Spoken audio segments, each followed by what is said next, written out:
ในการบรรยายครั้งที่3นี้ จะพูดต่อไปจากการบรรยายครั้งที่แล้วมาคือจะได้พูดถึงเรื่องวิปัสสนาก้าวตา In this third talk, we'll speak continuing with what we've discussed in the previous talks. Today we'll move on to the subject of Vipassana or insight, specifically the 9 das or eyes of insight.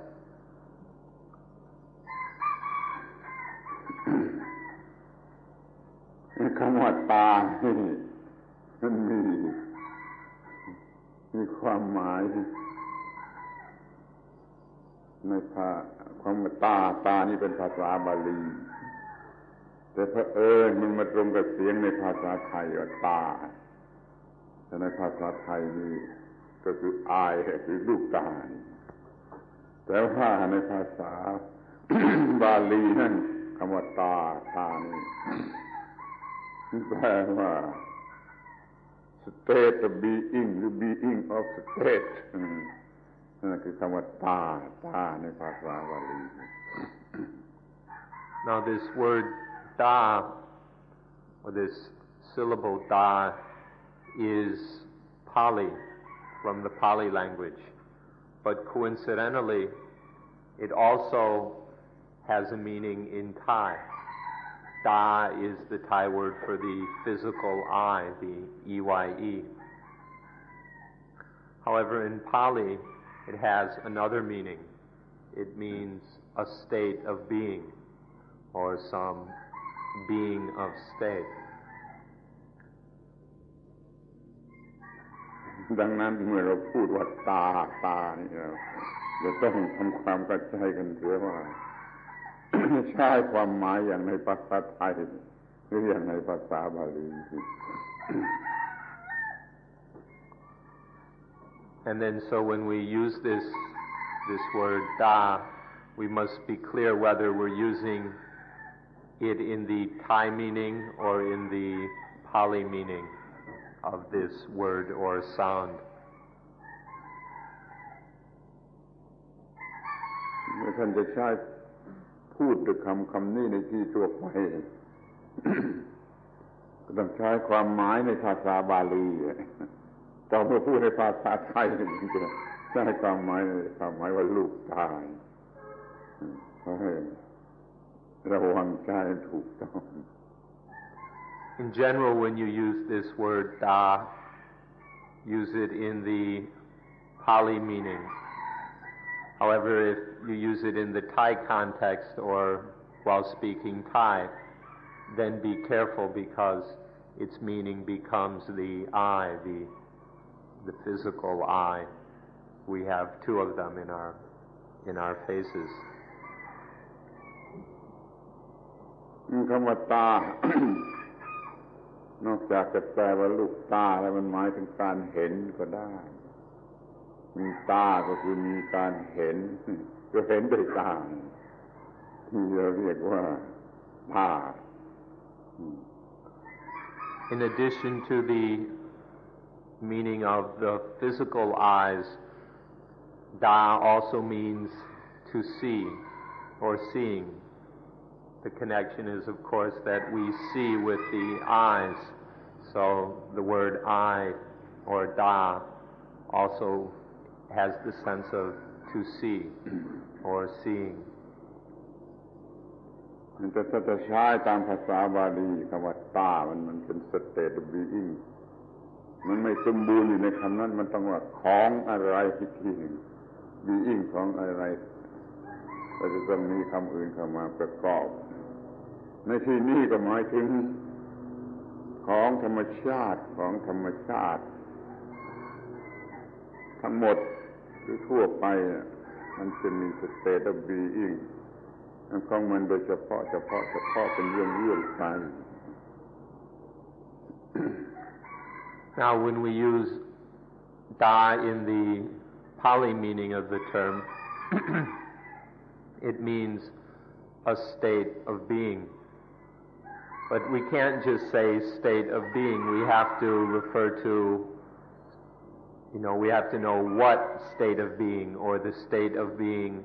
of what. And so da has to be used with other words which specify the state of being what, or what kind of state of being. And so there are certain natural facts which are referred to when we use the term state of being. And we'll look at these one by one.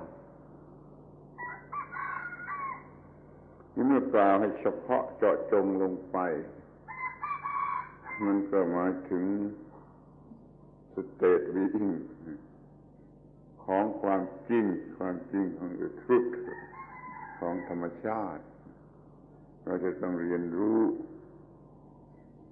ภาวะความเป็นจริงของธรรมชาติตามที่มันมีอยู่อย่างไรถ้าเราก็จะไม่เข้าใจผิดเราจะปฏิบัติต่อธรรมชาติทั้งหลายอย่างถูกต้องดังนั้นเราจะเรียนรู้เรื่องตาของธรรมชาติทั้งหลาย So when we talk about these states of being, we refer to certain facts of nature, certain natural conditions which are inherent in natural things. To speak of these, and we call these the 9 das. So we'll look at each of these naturally existing conditions, or the truths, these natural truths of things.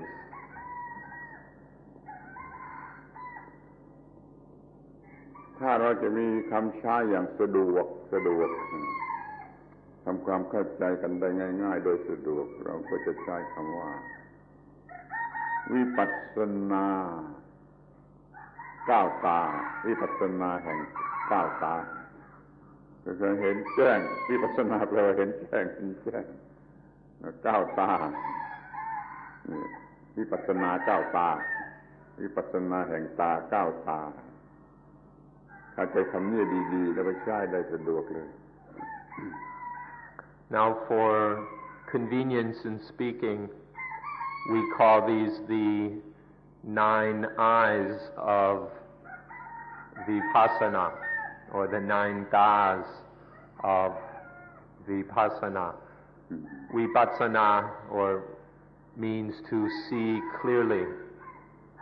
to see distinctly, clearly, and we usually translate it as insight. And then we speak of insight in terms of these 9 das, or eyes, the seeing of these 9 eyes. If you understand what we mean by this, it will enable you to use these principles throughout your lives, which will be of great value. เราจะพูดว่าวิปัสสนาแห่งก้าวตาหรือก้าวตาแห่งวิปัสสนาก็ได้ผลเท่ากันความหมายอย่างเดียวกัน We can speak of the insight of or into the 9 das, or we can speak about the 9 das or eyes of insight.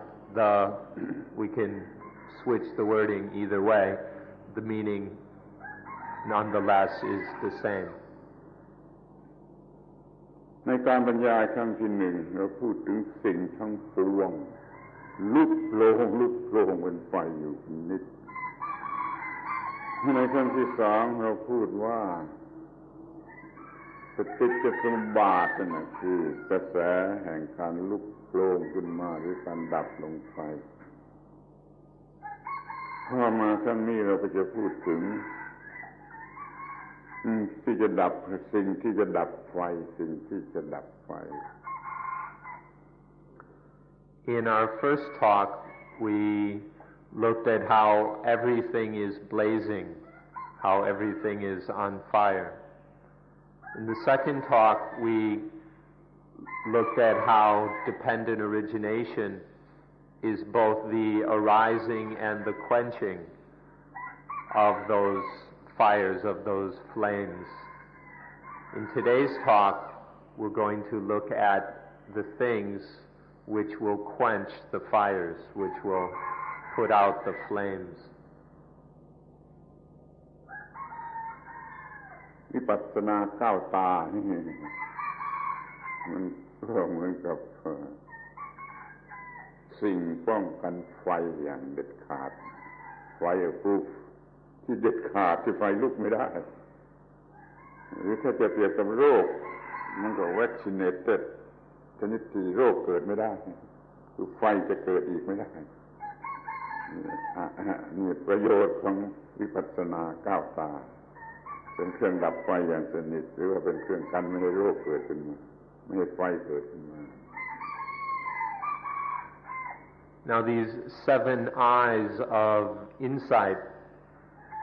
can be compared to the ultimate fire protection. These 9 das will make one fireproof, totally fireproof, so none of the fires can burn one ever again. Or if we were to speak in terms of disease and illness, we can say these 9 insights of Vipassana are the ultimate vaccination. They vaccinate us totally against all spiritual disease. These are a few ways to look at the importance of the 9 das. เข้าใจว่าท่านจะได้ฝึกอานาปานสติมากระทั่ง4 หมวดทั้ง 4 หมวดหมวดสุดท้ายธรรมานุปัสสนามันก็เริ่มขึ้นด้วยการเห็นอนิจจตานั่นน่ะคือตาที่1นะเห็นตาที่1ก็จะเห็นตาที่2ที่3ไปถึงลำดับ9 ตามันจึงจะเห็นวิราคะคือมันคลายออกแห่งกิเลสดับไปแห่งกิเลสคือดับไฟนั่นเองดับไฟ Now you've been practicing mindfulness with breathing for many days now, and you've already taken a look at how the entire practice of mindfulness with breathing unfolds. You've studied the 4 different stages or tetrads of the practice. Now when we come to the last or 4th stage of practicing mindfulness with breathing, this is called Dhammanupassana, the contemplation of Dhamma. And the first lesson in this is to contemplate impermanence, which is the first da is impermanence. And from contemplating that, one goes deeper and deeper into the natural truth of things. And the other 9 das reveal themselves or become apparent one by one, until bringing one to what is called viraka, which we can say is the fading away of attachment, the breaking up and dissolving of defilement, which is the natural result of seeing the 9 das. ในตัวบทของอานาปานสติข้อ 1ของหมวดที่ 4เอ่ยถึงแต่อนิจจตาอย่างเดียวเท่านั้นนะไม่ได้เอ่ยทั้ง9 ตาแต่ว่าในอย่างเดียวนั่นแหละถ้าเห็นชัดเข้าไปมันจะไปตามลำดับจนครบ9 ตาคำอนิจจตาคำเดียวในอานาปานสติในองค์ความของไอ้9 ตานี่ไว้หมดเลยทำความเข้าใจอย่างนี้ Now in the specific explanation of mindfulness with breathing, when we come to the first lesson of contemplating Dhamma, it's called the contemplation of Anichata, contemplating the fact of impermanence. Specifically, it only mentions impermanence. But if one really sees and looks into impermanence, then one sees all the other das as well. If one looks deeply, all of them are revealed. So one should not be confused by the fact that it mentions just impermanence. One must understand that here impermanence includes all the other das, or means, refers to all the other das as well. ท่านจะเห็นได้ด้วยตนเองไม่ใช่อาศัยในหนังสือในคัมภีร์หรือในคำบอกคำสอน ท่านเห็นความไม่เที่ยงคือความเปลี่ยนแปลงเรื่อยเปลี่ยนแปลงเรื่อยโดยเปลี่ยนฟลักไหลเรื่อยไหลเรื่อยไหลเรื่อยเมื่อเห็นว่าไหลเรื่อยไหลเรื่อยพร้อมกันนั้นท่านก็จะเห็นว่าโอ้การอยู่หรือการเกี่ยวข้องกับสิ่งที่ไหลเรื่อยนี่มันเป็นทุกข์มันtormentingมันเป็นทุกข์เราจึงพลอยเห็นทุกขตาเองต่อไปจากเห็นอนิจจตา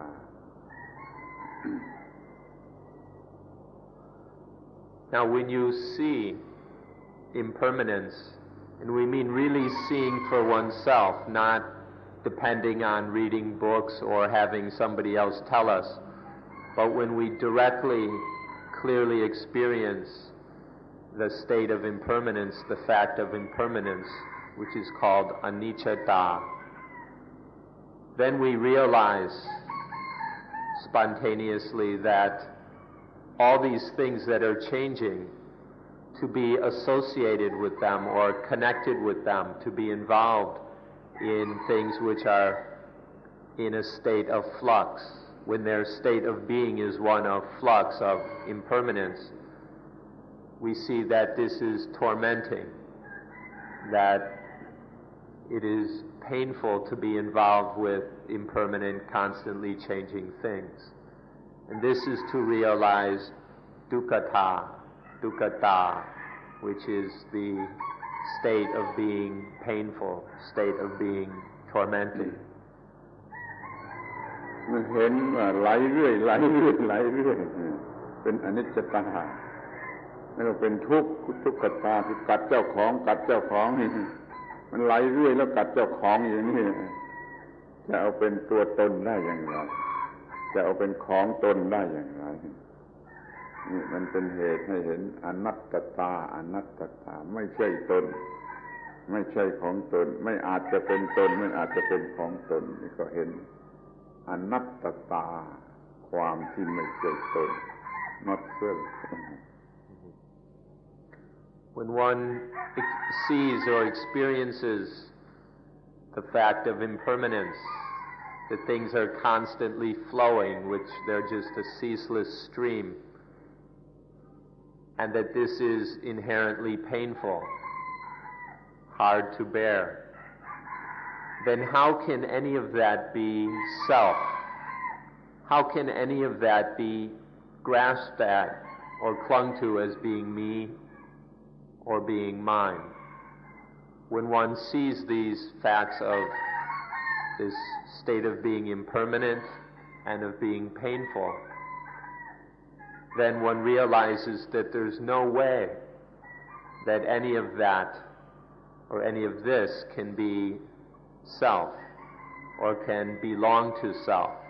There's just no possibilities. There's nothing in there that can be considered self or belonging to self. Realizing this is to realize anattata, the state of being not self, the fact of not self. เมื่อเห็นชัดลงไปว่า ไม่เที่ยงเปลี่ยนแปลงเรื่อยแล้วก็เป็นทุกข์แก่ผู้ที่เขาไปเกี่ยวข้องแล้วก็ไม่มีอะไรที่จะควรจะเรียกว่าเป็นตัวตนไม่เห็นต่อไปเห็นชัดลงไปว่าโอ้นี่มันเป็นไปตามธรรมชาติเป็นธรรมชาติอย่างนี้เองเป็นไปตามธรรมชาติเป็นไปตามธรรมชาติอยู่เป็นธรรมดาตามปกติเป็นปกติเป็นธรรมดาอย่างนี้เองข้อนี้ก็เรียกว่าธรรมัตถิตตาธรรมัตถิตตาตั้งอยู่เป็นอยู่ตามธรรมชาติธรรมัตถิตตาตั้งอยู่หรือเป็นอยู่ตามธรรมชาติ In realizing the facts of impermanence and of the inherent painfulness of things, seeing that all these constantly changing things, that whoever gets involved with them will suffer, to see that all things fight their owner, and that they can't be, that they haven't got anything that one can consider, can rightly take to be me or mine. Then seeing this more deeply, one realizes this is just the way things naturally are. This is the nature of things, that they're naturally this way. This is how things ordinarily are. These facts are nothing special or strange. These are just the ordinary natural way of things. This is called Tamatitata, which means the standing tita in nature, Dhamma, of things. So the state of just naturally being like that. It's called Dhammatitata. เมื่อเห็นความที่มันเป็นไปตามธรรมชาติเป็นไปตามธรรมชาติเช่นนั้นนะมันก็จะเห็นต่อไปว่าอะไรทำให้เป็นเช่นนั้นมันมีอะไรบังคับอยู่นี่ก็เห็นว่ามันมีสิ่งที่บังคับให้เป็นเช่นนั้น เหมือนกับพระเจ้าถ้าสมมติเรียกพระเจ้าบังคับให้เป็นเช่นนั้นแต่ในที่นี้ไม่เรียกว่าพระเจ้าเรียกว่าธรรมนิยามแปลว่ากฎของธรรมชาติ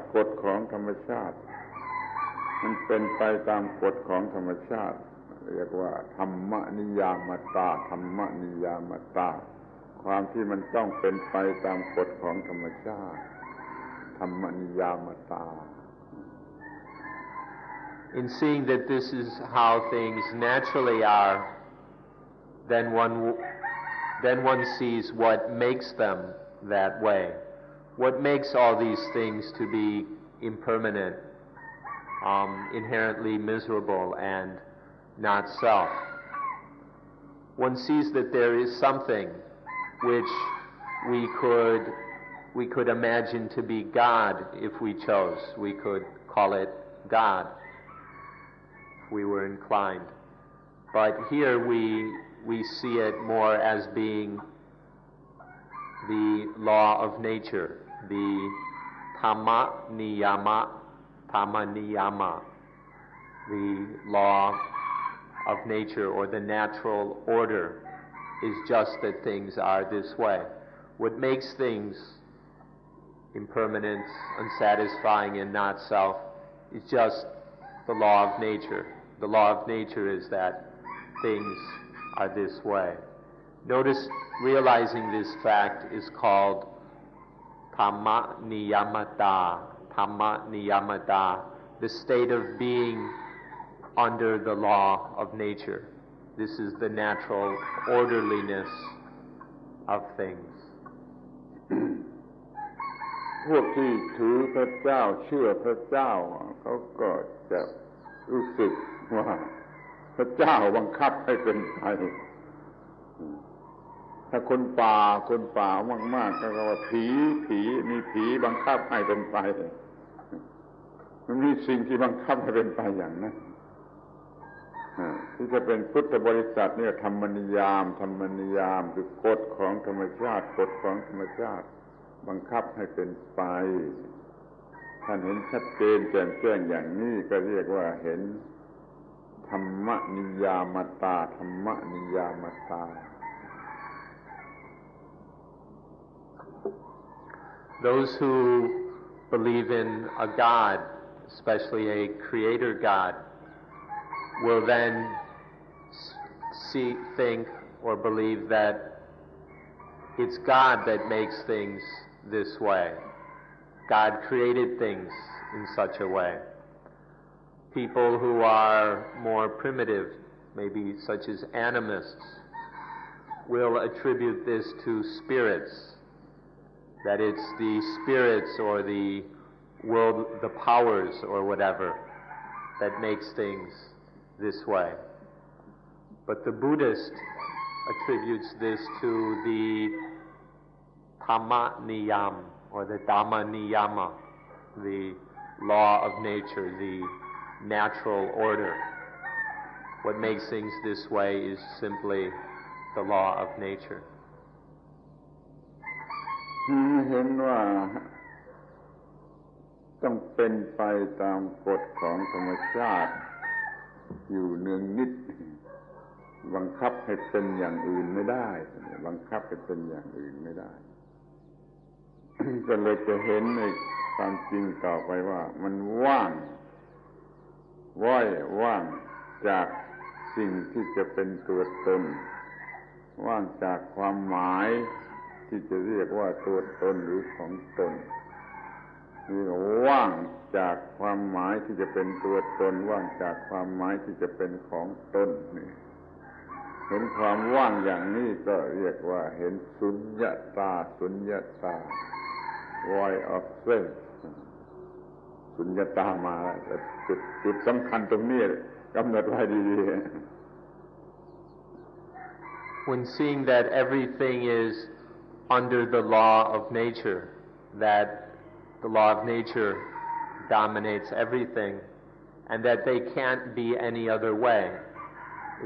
It just means there's no point in trying to think about what if they were different. That's just how they are, and they can't be different. Then one realizes the fact of sunyata, or voidness, that all things which are under this law of nature, which are constantly flowing in impermanence and so on, that they are void of self. They lack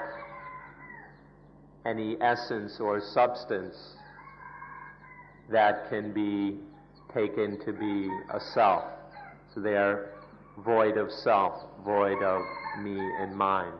This realization is the realization of the fact of being void or voidness, sunyata. มันว่างคำว่าว่างที่นี่มีความหมายพิเศษเฉพาะมันว่างจากความหมาย meaning ว่าจะเป็นอัตตานี่ว่างมันว่างจากความหมายมันว่างจากคุณค่า value ที่จะเอามาเป็นเรื่องนี้ก็ไม่มีมันว่างจากลักษณะที่ควรเห็นว่าเป็นอัตตาจะมองดูโดยความหมายก็ได้โดยลักษณะก็ได้โดยคุณค่าก็ได้โดยอะไรก็ได้มันจะพบแต่ว่างจากอัตตาว่างจากความหรือเหตุผลที่จะเอามาเป็นอัตตานี่เรียกว่าเห็นสุญญตาถึงที่สุด Now sunyata has a very specific meaning. Sunyata refers to one particular thing. It means that things are void of any meaning that can be taken to be self or belonging to self. Sunyata means that things are void of any value that can be taken to be self or of self. and things are void of any trait or property, any characteristic or feature that can be taken to be self or atta, atman, or anything belonging to atta or self. So sunyata refers specifically to being absolutely void of self or anything connected to self, whether in meaning or value or features or characteristics or anything of that sort. One cannot attribute selfhood to things in any way. This is the meaning of sunyata. ความหมายของคำนี้แปลยากนำไปสู่ความเข้าใจผิดได้มากบางคนไปแปลเป็น nothingness หมายก็ไม่มีอะไรเลยไม่มีเลยนี่ผิดอย่างยิ่งผิดอย่างยิ่งมันมีทุกอย่างมันมีทุกอย่างแต่ว่ามันไม่มีความหมายแห่งอัตตา emptiness ก็ไม่เคยเจอนั่นน่ะไม่เคยเจอตรงตามความหมายมันไม่ได้ว่างเปล่ามันไม่ได้เป็นของกลวงเป็นของว่างในลักษณะรักแค่นั้น แต่มันvoid ควรจะแปลว่า voidness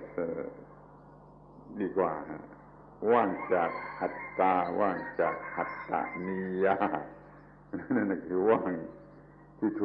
ถูกตามความหมายของคำว่าสุญญตาว่างจากตัวตนว่างจากความเป็นของตนเห็นสุญญตานี่คือเห็นสุญญตาอันที่8แล้วฮะอันที่7แล้ว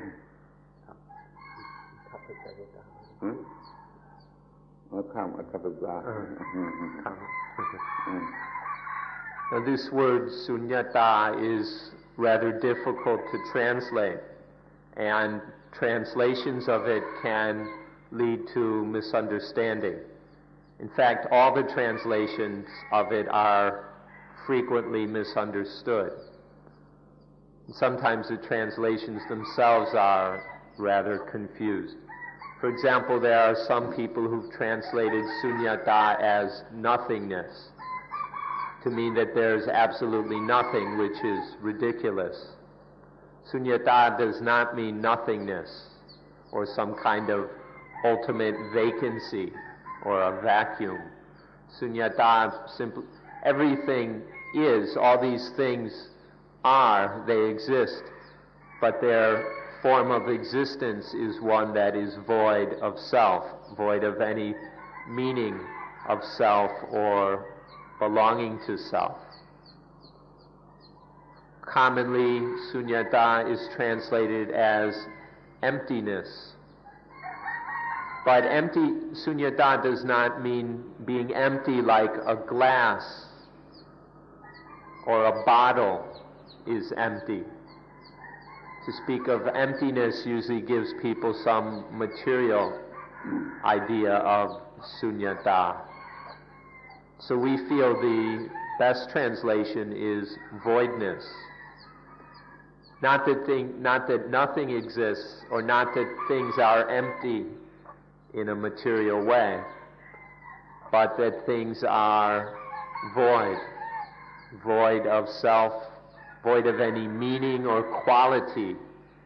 or value that can be taken as self or related to self. This is what we mean by voidness. ขออภัยเผลอไปพูดข้ามไปสักคำหนึ่งลืมข้ามไปสักคำหนึ่งว่าเมื่อเห็นธรรมติตตาเป็นไปตามธรรมชาติเห็นธรรมนิยามตาว่ามีกฎของธรรมชาติบังคับอยู่ตรงนี้มีการเห็นอีกทีหนึ่งเรียกว่าอิทัปปัจจยตาเมื่อกี้ไม่ได้พูดอิทัปปัจจยตาความที่ต้องเป็นไปตามเหตุตามปัจจัยเป็นไปตามเหตุตามปัจจัยเหตุปัจจัยก็คือกฎธรรมชาตินั่นก็ได้หรือเหตุปัจจัยใดๆก็ได้ที่ทำมันต้องเป็นไปตามเหตุตามปัจจัย ความที่มันต้องเป็นไปตามเหตุตามปัจจัยเรียกว่าอิทัปปัจจยตานี่เป็นหัวใจของธรรมะหรือเป็นหัวใจของเรื่องสำคัญเรื่องปฏิจจสมุปบาทเขาเติมคำว่าอิทัปปัจจยตาอีกคำหนึ่งแล้วจึงจะมาถึงสุญญตา Excuse us a little bit. We accidentally skipped one of the das. Sunyata is the seventh. Before Sunyata there is a sixth. In realizing that seeing this is just the natural way of things,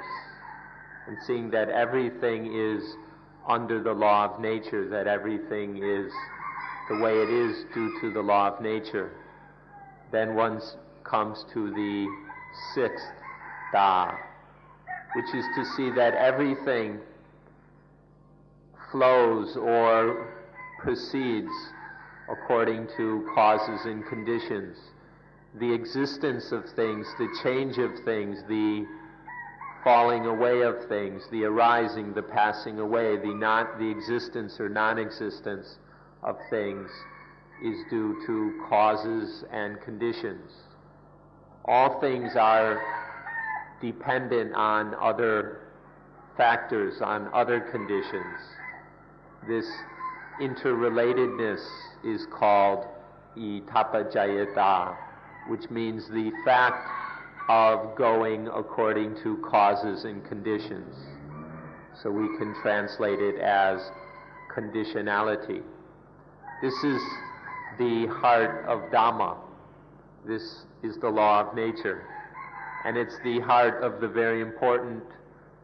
concern of ours, which we call dependent origination. The essence of dependent origination is this itapajayata, that everything happens or doesn't happen according to causes and conditions. And this insight into conditionality then leads to the insight into sunyata, that there is no reason to consider anything as being self or belonging to self. So conditionality leads to voidness. เมื่อเห็นมาตามลำดับ7 อย่างคือมา7 อย่างมาถึงสุญญตาแล้วก็จะเห็นจุดรวมสรุปรวมโอ้มันเป็นอย่างนั้นเอง that as such เช่นนั้นเช่นนั้นเช่นนั้นไม่เป็นอย่างอื่นเป็นแต่อย่างนี้อย่างนี้หรือเช่นนี้เช่นนี้นี่ก็เรียกว่าเห็นตถาตาตถาตาเหมือนกับพูดเล่นๆแต่ไม่ใช่พูดเล่นพูดจริงที่สุดว่ามันเช่นนี้เช่นนี้เองเช่นนี้เองนี่อันที่8เรียกว่าตถาตา When the mind experiences these in succession, all these das, one by one, the mind comes to the realization that things are just like that. Things couldn't be otherwise. That this is just the way things are, or they're just thus, they're just such. This is the realization of tathata, or thusness, suchness. Things can't, or things just aren't other than thus. They're merely thus. They're just such-wise. It sounds like maybe we're just playing games with words or just making a joke to say that everything is just like that. But these words are incredibly serious because they're very profoundly true. That all things, they're not like over there or over there, they're just thus. This is tathata, or thusness. เป็นการเห็นรวมหมดว่าเป็นเช่นนั้นเช่นนั้น ไม่อาจจะแยกเป็น positive หรือเป็น negative หรือไม่ใช่ทั้งสองอย่าง positive ก็ดี negative ก็ดีไม่ใช่ทั้ง positive และ negative ก็ดีเป็นตถาตาเสมอกันเช่นนั้นเองโดยเสมอกัน One sees that one can't discriminate things as being positive or negative, that whether taking it to be positive or negative, it's just not possible. Things are just thus. There's no room or no excuse or no way that they can really be seen as positive or negative. Seeing that things are neither positive nor negative, that they're merely thus, is what tathata is about. การเห็นครั้งสำคัญที่สุดเพราะถ้าเห็นตถาตาแล้วทีนี้มันก็จบมันหยุดมันมีความคงที่เห็นความคงที่เห็นความที่ว่าอะไรมาปรุงแต่งไม่ได้อะไรมาทำให้เกิดการเปลี่ยนแปลงไม่ได้มันคงที่เห็นอะตัมมยตามยะเรียกว่า made of not made of by anything ตัวหนังสือแปลว่าอย่างนั้นอะตัมมยตานี่เป็นที่9เป็นอันที่9เป็นอันสุดท้ายเป็นอันที่9พอเห็นอย่างนี้แล้วก็ไม่มีปัญหาไม่มีทางที่จะเกิดกิเลสไม่มีทางที่จะเป็นบวกเป็นลบไม่มีทางที่จะเป็นเพสซิมิสต์ออปติมิสต์ไม่เป็นอะไรมันคงที่จนอะไรมาปรุงแต่งไม่ได้นี่พ้นเหนือโลกเหนือความทุกข์เหนือปัญหาเหนืออะไรทุกอย่างมันคงที่อย่างที่เปลี่ยนแปลงไม่ได้ In seeing that things are merely thus, that they have this suchness, then the mind becomes still. The mind becomes truly quiet. The mind is no longer conditioned by things. The mind is no longer under the power of or concocted by things. This is called atammayata.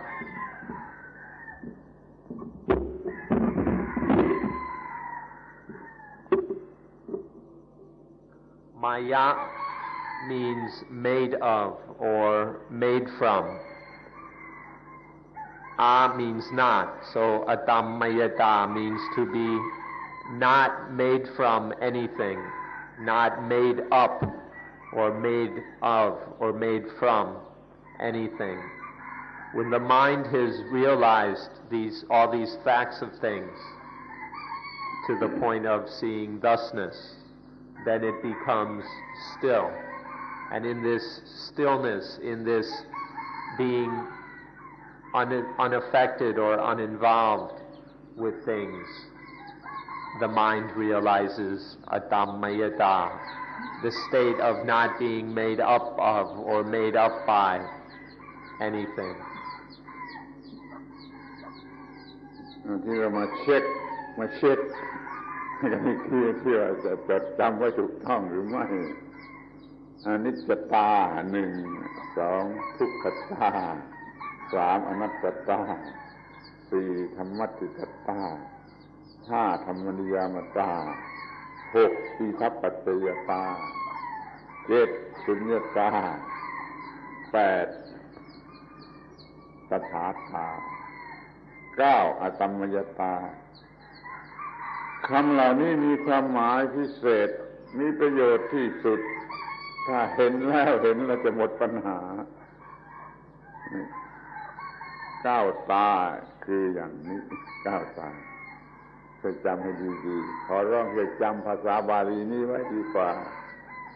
จำเป็นภาษาบาลี9คำไม่มากมายเลยนะ Atammayata is seeing the mind that is no longer tricked by positive and negative, the mind that is above all the positive and negative in the world. So now let's check a minute and see if we can remember these 9 words. If one realizes the full meaning of these words, then that is very important. When one fully realizes these 9 words, then all problems cease. So let's review them quickly. First is Anichata,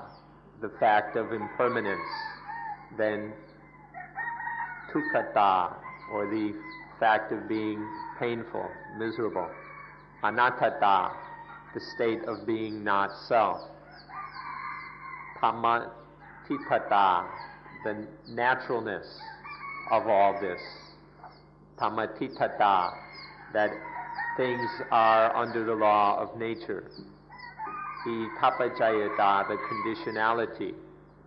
of things. Sunyata, voidness. Tathata, thusness. And then finally, Atammayata, the mind that is perfectly still and beyond the positive and negative or any duality in things. Realizing all of these is then to have transcended or gone beyond all problems. This is the mind that is free, that is released from suffering. So it's quite important to understand these and then to fully realize their meaning. ขอให้พยายามจำคำบาลีเข้าคำนี้ไว้จะมีประโยชน์ที่สุดมันเป็นยอดสุดเป็นท็อปโมสต์ของความรู้ของวิปัสสนาของความเห็นแจ้งก้าวตาเนี่ยเป็นยอดสุดของความรู้ของวิปัสสนาของความเห็นแจ้งซึ่งจะทำให้เราอยู่เหนือปัญหาเหนือความทุกข์ที่เรียกว่าไฟไม่ลุกอีกต่อไปไฟไม่ลุกอีกต่อไปกระแสปฏิจจสมุปบาทจะไม่ลุกเป็นไฟอีกต่อไปมีแต่เคว้นชีอยู่ตลอดเวลา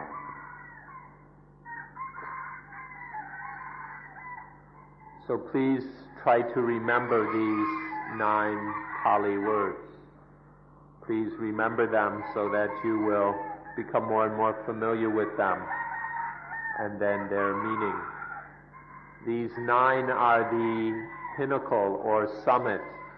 of insight knowledge. The understanding that comes through insight is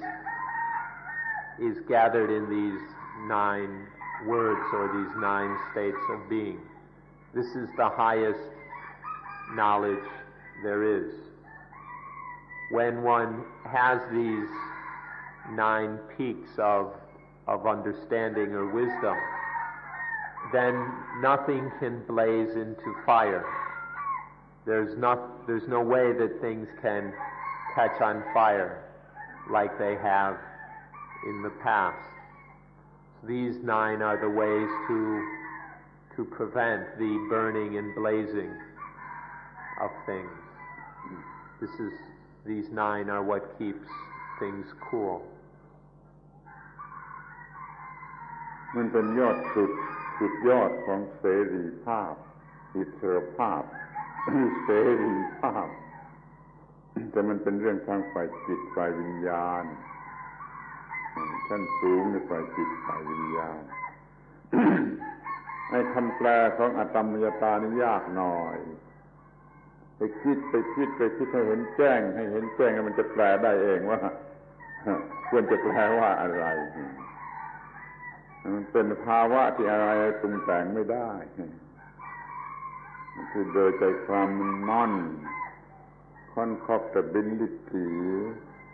by any condition ไม่มี condition อะไรจะมาปรุงแต่งอันนี้ได้นั่นแหละท่านรู้ภาษาของท่านเป็นภาษาอะไรก็ท่านไปหาคำแปล เราก็ใช้คำบาลีว่า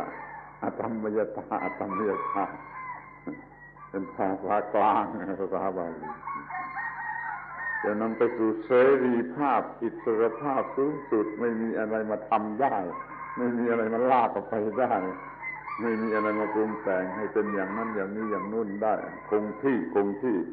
อยู่ในความถูกต้องสงบเย็นนั่นแหละธรรมยตาคำสำคัญที่สุดของวิชาความรู้ These 9 das are the summit of freedom, the highest, most perfect meaning of freedom comes through these 9 insights or these 9 eyes. But of course we're speaking of spiritual freedom. This is the highest freedom is spiritual freedom. Now these 9 das, the final one, Adhammayata, is very difficult to translate. And so we ask that you think about it very deeply. Examine it and investigate it until you realize for yourself what Adhammayata is. And then you will be able to translate it into your own language. When you look deeply into the meaning, into the reality of Adhammayata, you will see that it's the state of not being concocted by anything. It's the state of not being concocted. Concocted means to be cooked up, to be stirred, to be affected, to be under the power of things. So we could translate it the state of not being concocted by anything or non-concoctability. But we ask that you examine this for yourself, and then you'll automatically be able to translate it into your own language. These are the pinnacles of understanding. This is the highest seeing into the basic facts of life. เวลาที่เหลือก็ขอมาทำความเข้าใจเรื่องก้าวตาแต่ละตาทีละอย่างอีกสักหน่อยมันคุ้มค่าของเวลาขอให้อดทนศึกษาทีละอย่างอีกครั้ง For the time that remains, we ask to go back and look at each of these 9 das a little more carefully. It's well worth our time to look more and more into them in order to understand them more clearly and deeply. ข้อที่1อนิจจตาความไม่เที่ยงเรามันเปลี่ยนเรื่อยใช้คำสั้นๆเปลี่ยนเรื่อยperpetual flux perpetual change เปลี่ยนเรื่อยนั่นนะครับใจความของคำว่าอนิจจตาเพราะเหตุว่าทุกสิ่งมันมีปัจจัยมีเหตุมีปัจจัยปรุงแต่งขึ้นมาที่ไอ้ตัวเหตุตัวปัจจัยทุกเหตุทุกปัจจัยมันเปลี่ยนอยู่เสมอดังนั้นเหตุผลที่เกิดมาจากเหตุจากปัจจัยมันจึงเปลี่ยนด้วยมันมาจากเหตุปัจจัยที่ไม่เที่ยงเปลี่ยนเรื่อยไอ้ตัวผลที่เกิดขึ้นก็เปลี่ยนเรื่อยเรียกว่าไหลเรื่อยเปลี่ยนเรื่อยไหลเรื่อยเปลี่ยนเรื่อยนี่คือความหมายของคำว่าอนิจจตาความไม่เที่ยงThe first da is Anichata, the state of being impermanent, which means the nature of things is one of ceaseless change. Things aren't solid, static entities. Their nature is one of flow, of flux, because all things depend on conditions. conditions change and so things change. This is just the natural fact of things, this constant and ceaseless change. There's no way that this change can be stopped. Things are always changing. This is called Anichata. ขอโทษกรุณางดถ่ายรูปครับ มัน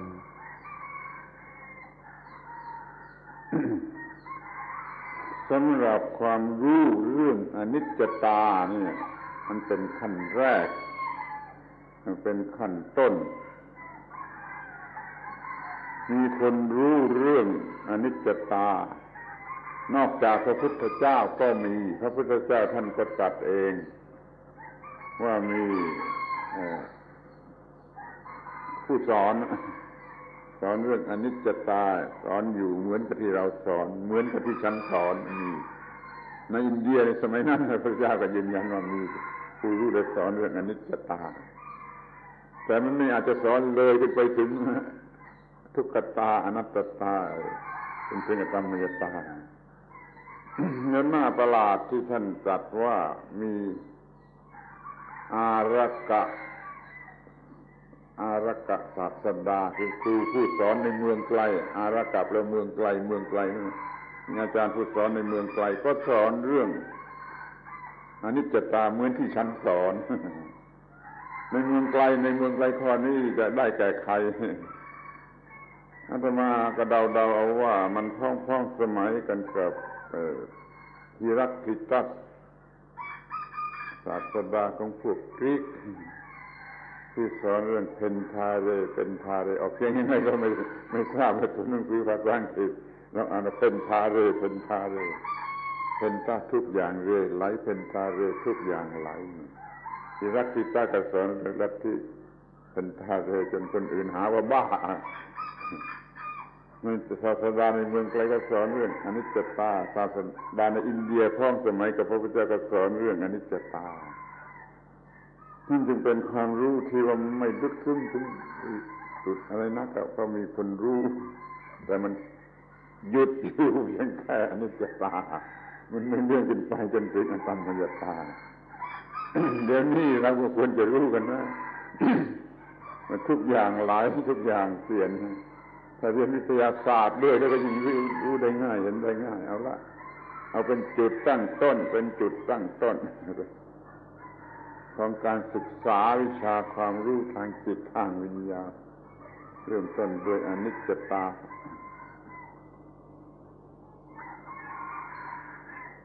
The fact of impermanence is not one which is totally unknown. In fact, there has been teachers all around the world who've had insight into this. This is not the exclusive property of the Buddha or of Buddhism. Understanding of impermanence is common to many religious teachings. In fact, the Buddha himself acknowledged that he wasn't the only one who was teaching impermanence. He said once that there is an Arakha Sasada, a teacher in a distant land or distant city that's teaching impermanence just like we do. The Buddha took impermanence as central, and he said there was another teacher in the world at the time who also took impermanence to be central. Now, it's not clear who the Buddha meant, but we would like to think that this could easily be Heraclitus, the Greek philosopher Heraclitus, who was living in southern Italy, made impermanence a central part of his teaching. In Greek, the wording is pantare, all flows, or all is flowing. So we would like to think that the Buddha was referring to Heraclitus. But the point here is that this insight into impermanence is one very natural. It's not a Buddhist teaching, it's a natural teaching. And so this is the starting point for all insight. And so many people have taught impermanence. The thing is that many stopped there. They didn't go as deeply as we can into impermanence to realize all the implications and significance of impermanence. So we should take impermanence as a starting point, not an ending point. People who have a thorough knowledge of science will find this quite easy, because science is giving many examples of the fact of impermanence. ถ้าเราไม่รู้เรื่องอนิจจตาไม่รู้เรื่องความไม่เที่ยง เราจะหลงรักสิ่งที่ไม่เที่ยงไอ้สิ่งที่น่ารัก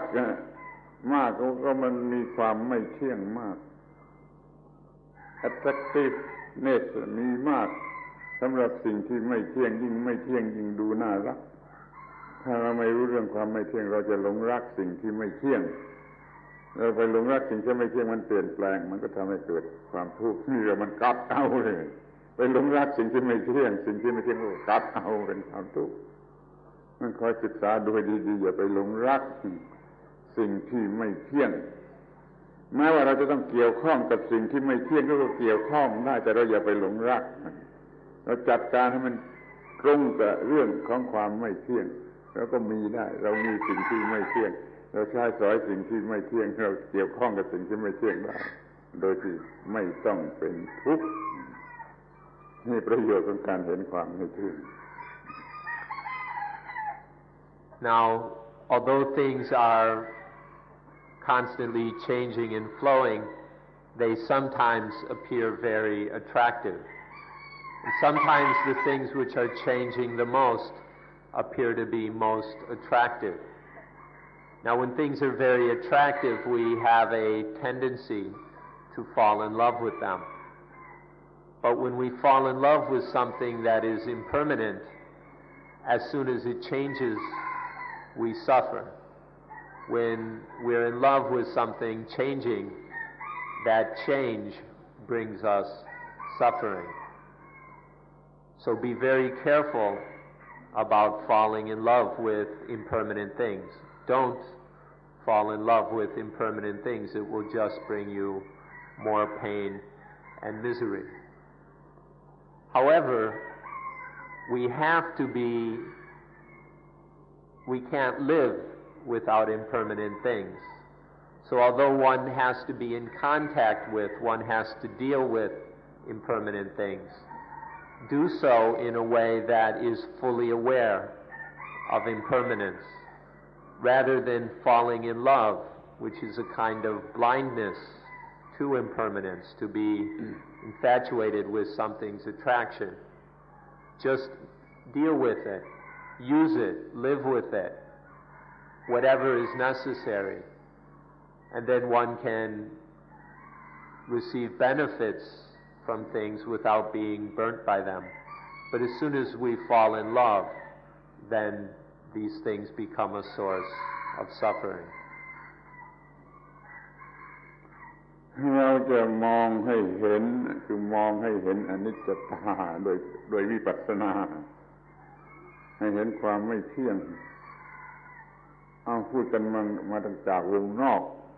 คือระบบสุริยะจักรวาลหรือเป็นคอสโมสทั้งหมดดูอะไรมันเที่ยงมีอะไรมันเที่ยงในทุกระบบสุริยะจักรวาลอะไรมันเที่ยงมันไม่เที่ยงทั้งนั้นดวงอาทิตย์ดวงจันทร์ดวงดาวดวงโลกดวงอะไรก็ตามเห็นได้ว่ามันไหลเหมือนที่ว่าทุกอย่างไหลเหมือนกับน้ำไหล นี่ดูข้างนอกอย่างกว้างที่สุดว่าทุกระบบสุริยะจักรวาลนั้นไหล We should look carefully and see if there's until we see that all things are impermanent. Insight is to look deeply until realizing directly and fully that something is true. If we look from the outside, for example, we can look at the solar system and look at all solar systems and galaxies and universes, the entire cosmos, seeing that all the sun, the moon, all the planets, all the stars, all the black holes and quasars and everything else. Can you find any one of them that is permanent? Is there anything in this solar system or in any solar system which doesn't change,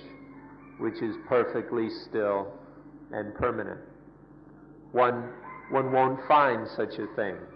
There isn't anything in this cosmos which is unchanging or permanent. ทีนี้ก็ดูแคบเข้ามา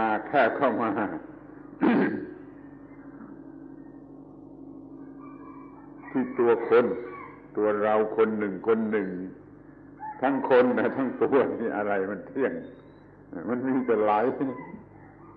เราแยกเป็นส่วนเป็นเรียกธาตุดินน้ำลมไฟก็ตามมันก็ไหล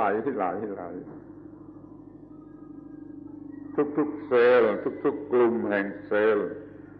ทุกๆกลุ่มแห่งเซลล์มันก็ไหลคือเปลี่ยนเรื่อยกระทั่งมันเป็นโมเลกุลเป็นอะตอมหนึ่งอะตอมหนึ่งก็ไหลอยู่เรื่อยในอะตอมหนึ่งจุดตั้งแต่จุดอะตอมหนึ่งขึ้นไปจนถึงอะไรทั้งหมดทั้งสิ้นมันก็ไหลอยู่เรื่อยนี่ตั้งแต่อะตอมหนึ่งมันไหลทุกอย่างมันก็ไหลสิในคนก็ดีในสัตว์ก็ดีในต้นไม้ก็ดีในแผ่นดินก็ดีมันก็ครอบอยู่ด้วยอะตอมเมื่ออะตอมมันไหลแล้วมันก็ไหลกันทั้งหมดนี่ขอให้มองอนิจจตาจากนอกวงนอกที่สุดจนมาเล็กที่สุดเป็นหนึ่งอะตอมไหลศึกษาอย่างนี้ Then when we come to ourselves, these people, our bodies, to look at our bodies, you'll see nothing but impermanence. Take the body as a whole, and it's constantly changing. You can take the different organs of the body, and they're constantly changing. And every cell in the body is changing ceaselessly. The elements that compose our body, the elements of earth, water, fire, and wind, or the elements of modern chemistry, whichever you prefer, these are in constant flux. It's a ceaseless flow. Even the molecules that make up these bodies, and then the atoms that make up these molecules, and then the subatomic particles that make up the atoms, it's a ceaseless change. There's no atom anywhere. There's no molecule anywhere that doesn't change. There's nothing that is just sitting perfectly still. It's all changing, transforming, mutating. This is the nature of this universe, from the biggest level, the biggest structures, down to the tiniest, to the most minute subatomic realities. You'll see nothing but impermanence. This is how we study, looking from the biggest to the smallest, seeing that all things are impermanent. ที่พูดมาแล้วนั้นมันเป็นในแง่ของฝ่ายวัตถุคือฝ่ายฟิสิกส์ที่เรามาชวนกันดูใหม่ในแง่ของฝ่ายจิตไซคิกเลื่อนไปถึงสปิริตชัวลตัวอย่างที่เรามาทำอานาปานสติ เรามานั่งกำหนด โอ้ลมหายใจมันก็ไม่เที่ยงการหายใจออกก็ไม่เที่ยงหายใจเข้าก็ไม่เที่ยงหายใจหยาบก็ไม่เที่ยงหายใจละเอียดก็ไม่เที่ยงจนกระทั่งว่าอะไรที่เนื่องกันอยู่กับลมหายใจ ก็ปล่อยไม่เที่ยงลมหายใจช่วยปรุงแต่งอะไรมีอยู่มันก็ไม่เที่ยงก็เห็นความไม่เที่ยงที่เรื่องกาย ร่างกายที่อยู่กับลมหายใจที่อาศัยกันอยู่นี่ก็ล้วนแต่ไม่เที่ยงมาดูที่สำคัญกว่าคือความไม่เที่ยงที่มีอยู่ในภายในร่างกายความไม่เที่ยงของกาย Now, the examples we've given so far of impermanence are solely material or physical. So now let's start over and look at impermanence in terms of the mind or psychic impermanence, leading up to spiritual impermanence or the spiritual realization of impermanence. Now this should not be strange for you because you've been practicing mindfulness with breathing. And this is our way of seeing impermanence inwardly, of realizing impermanence mentally, inwardly. So we take mindfulness with breathing, and one starts to see that the breathing is impermanent. Breathing in is impermanent. Breathing out is nothing but change. The fine, soft breathing is changing.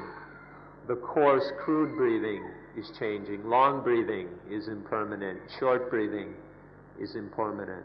We see that all the different kinds of breathing are just a ceaseless flow.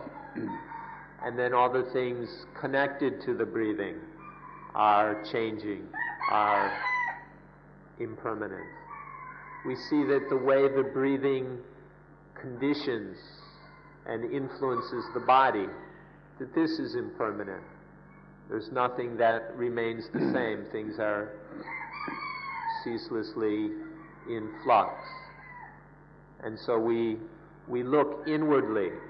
We use mindfulness with breathing to experience inwardly the impermanence of these bodies. ท่านอย่ารู้สึกรำคาญที่อาจารย์ผู้ฝึกผู้สอนจะขอร้องให้ท่านดูความไม่เที่ยงอย่างละเอียดที่สุดทุกอย่างทุกประการให้เห็นความไม่เที่ยงเกี่ยวกับร่างกายเนี่ยเห็นลมหายใจปรุงแต่งร่างกายความสงบระงับแห่งลมหายใจก็ไม่เที่ยงร่างกายเนื้อก็ไม่เที่ยงร่างกายลมก็ไม่เที่ยงอาจารย์ผู้สอนจะเอาใจใส่จำที่จำใจท่านอย่ารำคาญนะจงมองดูเห็นความไม่เที่ยงให้ครบทุกเรื่องของร่างกายแล้วก็มาเรื่องเวทนาที่เกิดขึ้นเป็นเวทนาจะเป็นเรปเจอร์หรือคอนเทนเมนต์ก็แล้วแต่เวทนาชนิดไหนมันก็ไม่เที่ยงสิ่งที่เวทนาทำให้เกิดขึ้นมามันก็ไม่เที่ยงแล้วเราเกิดจะไม่หลงรักเวทนาตอนนี้แหละจะต้องขอร้องให้ทำกันอย่างละเอียดแยกแยะเป็นเวทนาแต่ละอย่างแล้วเห็นความไม่เที่ยงของเวทนาทุกชนิดแล้วเวทนานี่มันปรุงแต่งจิตเมื่อเวทนาไม่เที่ยงแล้วจิตจะเที่ยงได้อย่างไรก็เห็นความไม่เที่ยงของเวทนาซึ่งเป็นจิตตสังขารเครื่องปรุงแต่งจิตเห็นจิตก็ไม่เที่ยงทั้งระบบของเวทนาเห็นความไม่เที่ยงท่านอย่ารำคาญอาจารย์จะจำใจจะขอร้องให้ท่านดูละเอียดทุกแง่ทุกมุมท่านอย่ารำคาญจงพยายามเห็นความไม่เที่ยงของเวทนา Now please don't be annoyed or flustered or anything that your meditation teacher insists that you look into impermanence with great detail. When your meditation instructor keeps asking you to look at this aspect of impermanence and that, to keep going into this in greater detail, please don't feel frustrated or get annoyed or bored by this, because this is the way to fully realize impermanence. We look in great detail at all the manifestations of impermanence in the body until we finally accept or realize that the body in every aspect is nothing but flow and change. And then we see on a more subtle level, we start to see the feelings, whether feelings of rapture or contentment, whatever kind of feeling. We go into these and we observe them in their different manifestations, seeing that all feelings, all kinds of feelings, are impermanent. And then we see the things that are concocted, conditioned by the feelings, that these too are impermanent. That any thoughts or whatever that are stirred up by the feelings, these are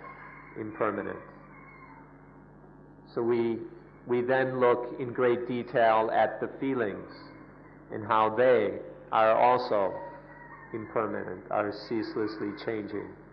until we see that these feelings which condition the mind, and we see that the feelings are impermanent, and if these feelings condition the mind, then the mind too is impermanent. The nature of the feelings is change, and so too is the nature of the mind. And we look into this more and more deeply until we no longer fall in love with the feelings, until the feelings no longer have power to dominate us and enslave us. So don't get impatient with your meditation instructor or annoyed when he or she asks you to look into these feelings over and over again in great detail, in ever more subtlety, in order to see that all feelings and the influence of the feelings on the mind are nothing but ceaseless change, but impermanence. ทีนี้ก็มาถึงหมวดจิตท่านสังเกตดูจิตชนิดไหนจิตชนิดไหนมีกี่ชนิดกี่ร้อยชนิดกี่พันชนิดแต่ละจิตแต่ละความคิดไม่เที่ยงนี่เรียกว่าดูจิตเห็นทุกชนิดว่าไม่เที่ยงจิตที่ยินดีปราโมทย์ก็ไม่เที่ยงจิตที่เป็นกลางเป็นสมาธิก็ยังไม่เที่ยงแม้จิตที่ทำหน้าที่ว่าจิตปล่อยไม่ยึดมั่นถือมันก็ยังไม่เที่ยงไม่มีสักอย่างเดียวที่จะเที่ยงเนี่ยจิตทุกชนิดไม่เที่ยงแล้วเราก็จะไม่หลงในเรื่องจิตจะไม่หลงเอาตัวกูของกูว่าที่จิตเห็นจิตทุกชนิดไม่เที่ยงพยายามจะเห็นมากมายกี่ร้อยกี่พันอย่างก็จะเห็นว่าจิตทุกชนิดจะไม่เที่ยง Next we come to this stage concerned with the citta, the heart-mind. And here we see that every state of mind, every kind of mind, every thought, every mood is impermanent. Whatever mind it is, we look at that and see that it's changing. It's impermanent. That the nature of all minds are one of flow, of change. One sees that all the kinds of minds, the delighted mind, the mind that is glad, is impermanent, is changing. The mind that is centered, that is the concentrated mind, this too is a flow, a flux. And even the mind that is doing the duty of letting go, of releasing, this mind too is impermanent. There isn't any mind or any kind of mind anywhere that isn't flowing and changing. So we look in ever more detail into the impermanence of mind, the impermanence of all minds and thoughts, so that we don't take any of these to be me, to be mine, to be ego or the possession of ego. Seeing the impermanence of all minds, we cease attaching that to them as being self, of belonging to self, and then the mind ceases to be a problem. ที่นี่ก็มาถึงหมวดที่สี่หมวดสุดท้ายใช้คำว่าธรรมธรรมะธรรมะพอมาถึงหมวดนี้ต้องขอแบ่งออกเป็นสองอย่างธรรมะสิ่งนี้ให้มันมีเป็นสองอย่างคือว่าเป็นสังคตะเป็นคำเท่าเด็ดจริงมีเหตุมีปัจจัยปรุงแต่งนี่พวกหนึ่งอีกพวกหนึ่งตรงกันข้ามเรียกว่าอสังคตะไม่มีเหตุไม่มีปัจจัยปรุงแต่งไอ้ความไม่เที่ยงนี่มีอยู่แต่ฝ่ายนี้เท่านั้นแหละฝ่ายที่เป็นคำเท่าเด็ดจริงมีปัจจัยปรุงแต่งไม่มาใช้กับฝ่ายที่ไม่มีเหตุปัจจัยปรุงแต่งเป็นอสังคตะคือว่าอะไรปรุงแต่งไม่ได้และไม่มีอะไรปรุงแต่งฝ่ายนี้เที่ยงฝ่ายนี้จะเที่ยงฝ่ายที่มีเหตุปัจจัยปรุงแต่งนี้จะไม่เที่ยงขอแยกออกเป็นสองธรรมะสองชนิดของธรรมะ Now we come to the fourth stage, which concerns Dhamma or Dharma. Now let us stop a moment and see that there are two basic kinds of dharmas or dhammas. There's the kind of dhamma which is conditioned, the dhammas or things which depend on causes, on conditions, which are dependent, or we call them conditioned things. They are sankata, which means conditioned. Then the other kind of dhamma or dharma is unconditioned, the things which don't depend on anything else, the things which have no causes, have no conditions, which don't have a beginning and don't have an end. You'll see that when we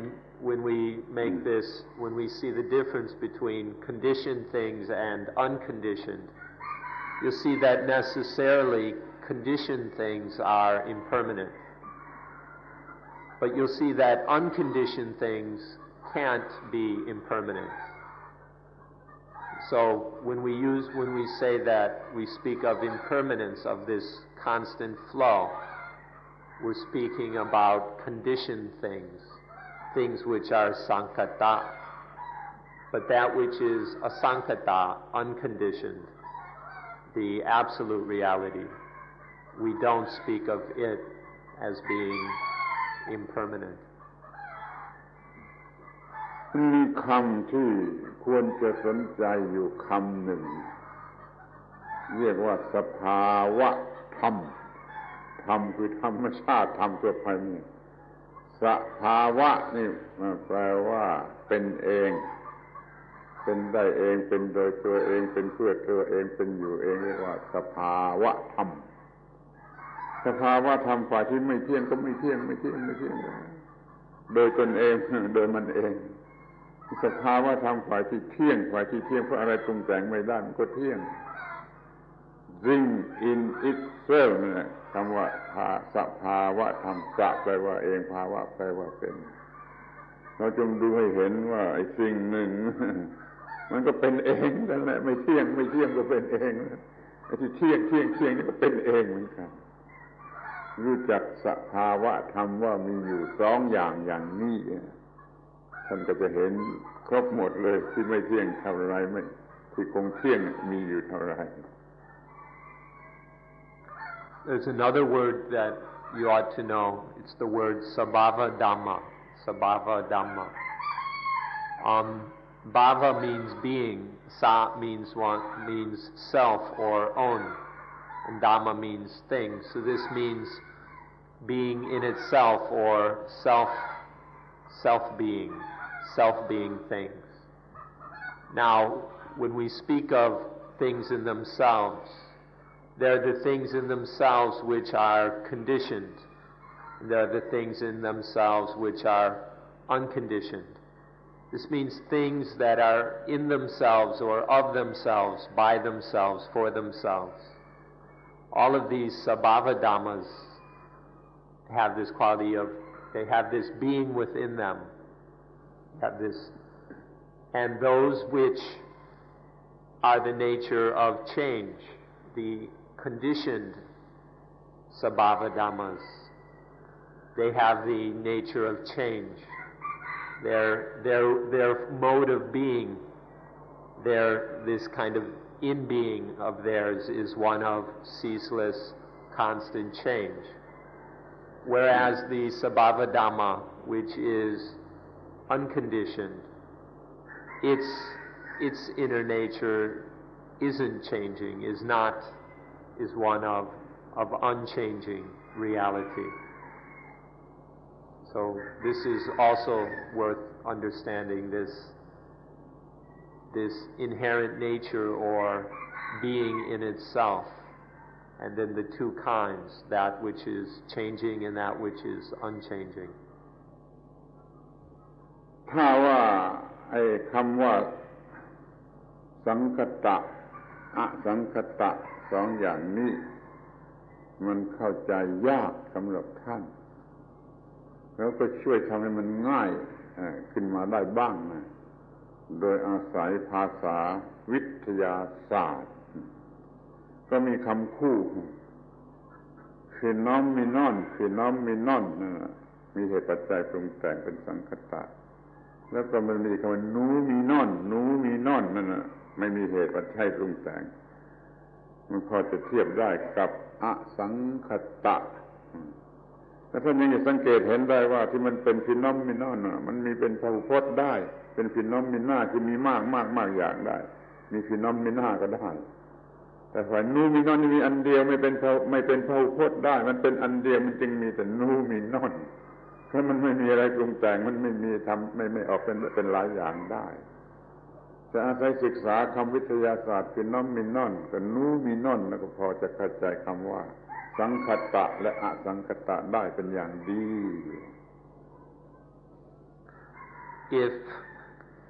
If the words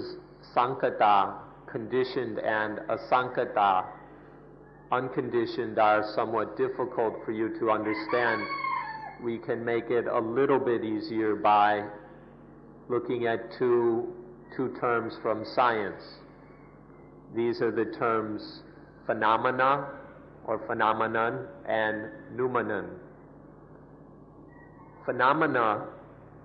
is plural. They're infinite, the amount of phenomena. And this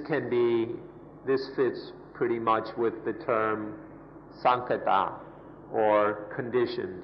So when we speak of conditioned things, we're speaking of phenomena. On the other hand, noumenon, the noumenon is singular. It has no plural. And this more or less fits with asankata, or the unconditioned.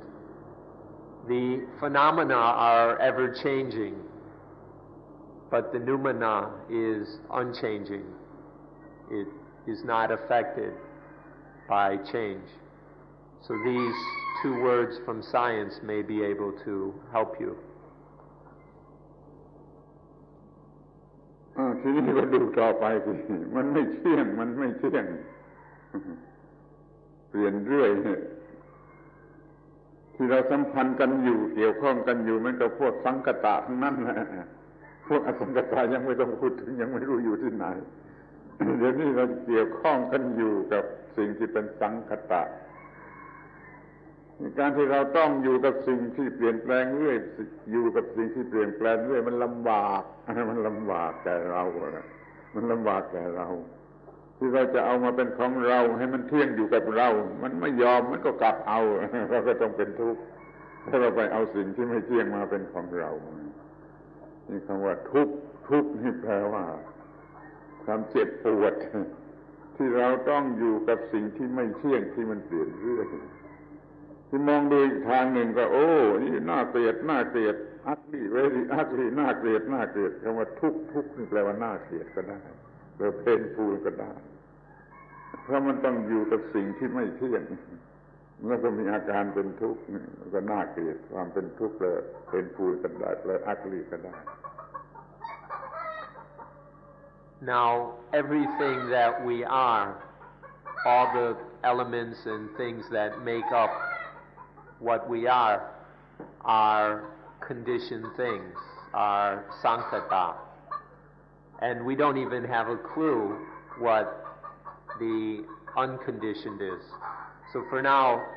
leave the unconditioned aside, and we're going to look at these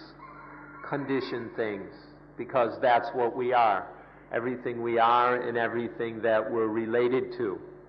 all the things that come together in our life and experience, all of these are sankata. So that's where we focus our attention. None of us were not yet able to put our attention on the unconditioned. So then we observe all these conditioned things that are our lives, and we see that without any exception, they are all changing, they are all impermanent. And then one sees that in being connected with, in having to exist with and depend upon these conditioned, ceaselessly changing things, that these things are inherently painful, that because they keep changing on us, they won't stay still, they won't be what we want them to be, that they're inherently painful for us. Another way to look at this, which is to see their fact of dukkha, the state of being dukkha. Dukkha can mean painful. It can also mean ugly. These impermanent things are very ugly. There's something about them which just is doomed to falling apart. This inherent quality of decay in conditioned things can be called ugliness. So dukkha means ugly, or dukkha means painful. And seeing that all impermanent things have this quality of dukkha comes from seeing their impermanence. ดูต่อไปก็จะเห็นว่ามันไม่เที่ยงเปลี่ยนเรื่อยแล้วก็มันเป็นทุกข์คือกัดคนที่ไปหลงรักมันทั้งไม่เที่ยงและเป็นทุกข์อย่างนี้เราจะไปเรียกกาดมันว่าเสริมได้ยังไงหรือของเสริมได้ยังไงตัวตนก็ไม่ใช่ของตนก็ไม่ใช่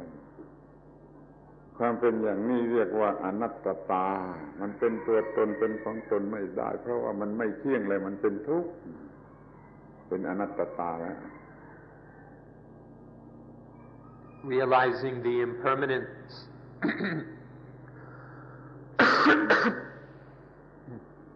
realizing the impermanence of all the things in our lives and seeing their inherent dukkha, their inherent painfulness, one starts to find that there's nothing that one can grasp, nothing that one can rely on as being me or mine. In all these impermanent things, seeing their impermanence and painfulness, the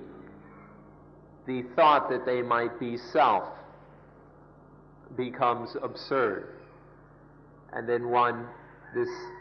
sees more and more deeply that all these things are not self. They don't have anything about them which can make them self, which can make them me or mine. This is anattata, the realization of not self, that all things are not self. เราดูให้เห็นสิ่งข้างนอก เงินทองเพชรพลอยแก้วแหวนสิ่งสวยงามต่างๆสมบัติพัสถานในบ้านในเรือนรถยนต์อะไรมันเป็นอนัตตามีเป็นอนัตตาเพราะมันไม่เที่ยงเปลี่ยนเรื่อยแล้วพอยึดเอาเป็นของตนก็มันกลับเอานี่ข้างนอกไม่เที่ยงเป็นอนัตตาแล้วข้างในร่างกายนี่เนื้อหนังชีวิตร่างกายนี่แท้ๆมันก็ไม่เที่ยงจะยึดให้มันเที่ยงมันก็กลับเอาทั้งข้างนอกและทั้งข้างในล้วนแต่ไม่เที่ยงล้วนแต่เป็นทุกข์เลยทั้งหมดนั้นเป็นอนัตตา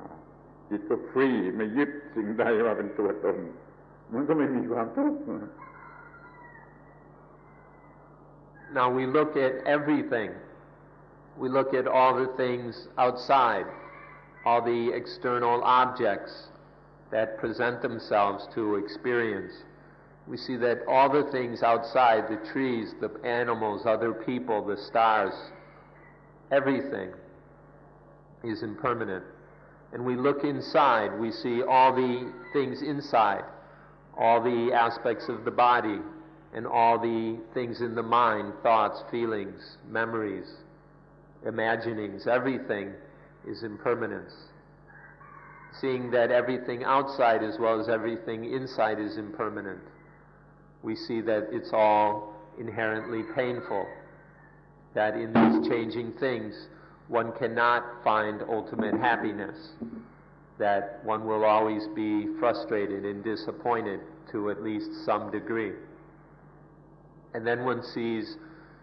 that all of it is not self.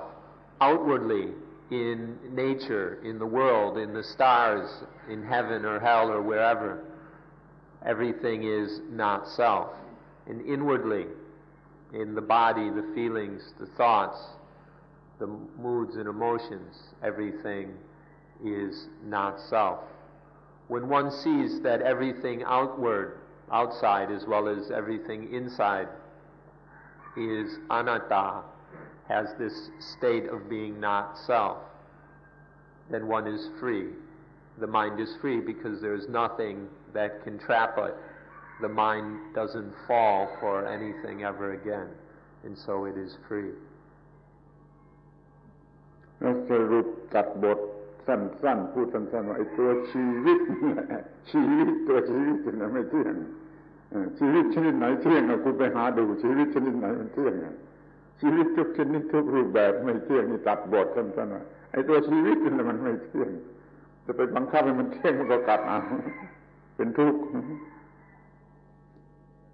We can cut this short by saying life is impermanent. Life, everything in life, all aspects of life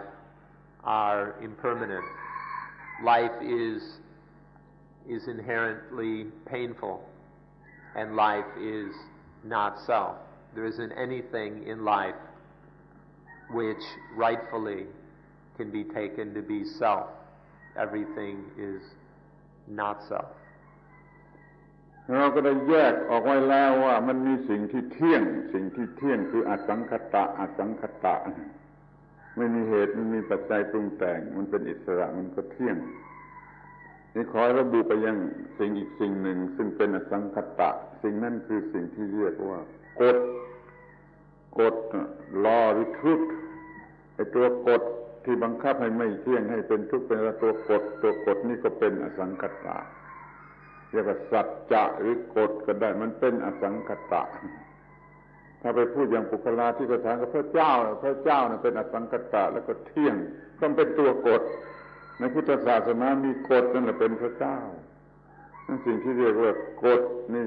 อยู่ในพวกอสังขตะไม่เปลี่ยนแปลงแล้วก็เป็นของเที่ยง